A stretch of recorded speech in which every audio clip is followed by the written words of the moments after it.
So we've just seen Derek in the ring there. He hasn't worked out, but Derek did a few press ups there today. So it's a public workout. He did about 5 or 6 press ups. Tried a one-handed one, failed epically.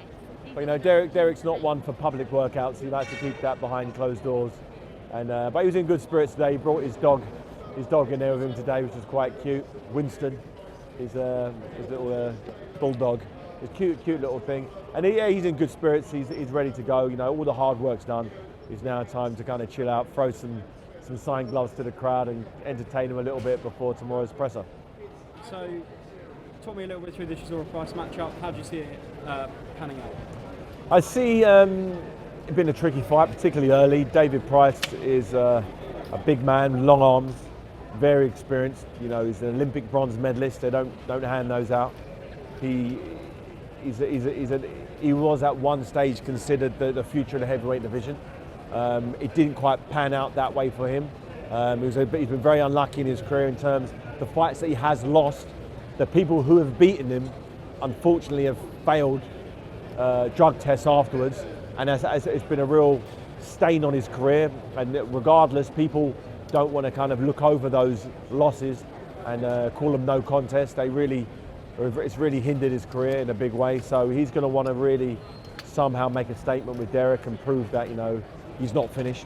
You know, he stepped up against Alexander Povetkin and did very well, but he got stopped epically with a big old left hook. And he's had 3 fights since then. He's rebuilt.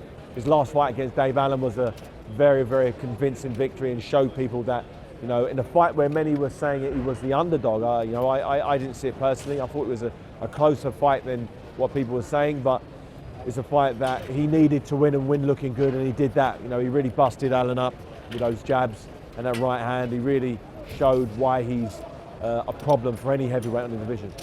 Can you just talk me a little bit through Derek's new trainer? Yeah, Derek's now trained and has been trained for this whole training camp by Steve Bratton. He's someone who's worked with me over the last few years, probably since 2016.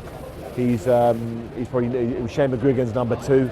Also Ishmael Salas, when he was over here working with me, and Joe Joyce and the rest of my stable, he was working with him. He's a very, very good coach. You know, he's never really had the opportunity to be the lead coach. He's always been, you know, the number 2, the chief second, and it's something that he's going to need to really prove himself. Because people don't know who he is. You know, I know. You know, people in boxing know, but you know, the casual fans haven't seen his name about. But this is an opportunity to show what he's done with Derek. And Derek, I believe, is in the shape of his life. He's been working very hard. He's in good spirits, and I'm expecting Derek to really put on a good show.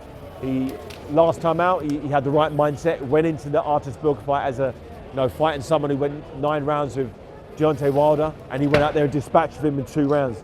So that type of performance, you know, allowed people to step up and think, okay, Derek's taking his fight game seriously now. He was in good shape, and he set about him in a manner in which showed that he knew he had it in the tank.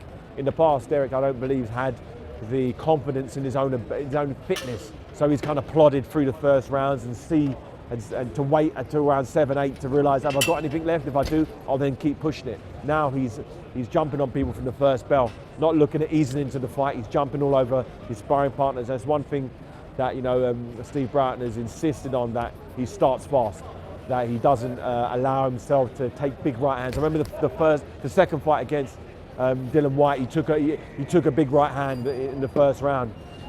That type of right hand against David Price, you know, could cause him, you know, irreparable damage in a 12-round fight. So he's going to need to be sharper than he's ever been, particularly early doors in this fight, because David Price is a threat.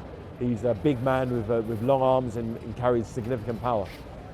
Just last one, can you just talk us through a little bit what we can expect from the press conference weigh-in and then fight? Yeah, you don't know with Derek Chisora. You don't know what to expect. You don't know what he's bringing to the table. You don't know where his head's at from day to day. When he sees his opponent across there, he sometimes it starts to fire him up, and he can say and do some things that may cause some raised eyebrows, I should say. And I'm expecting something exciting. I'm expecting Derek to go out there and, you know, be his fun self.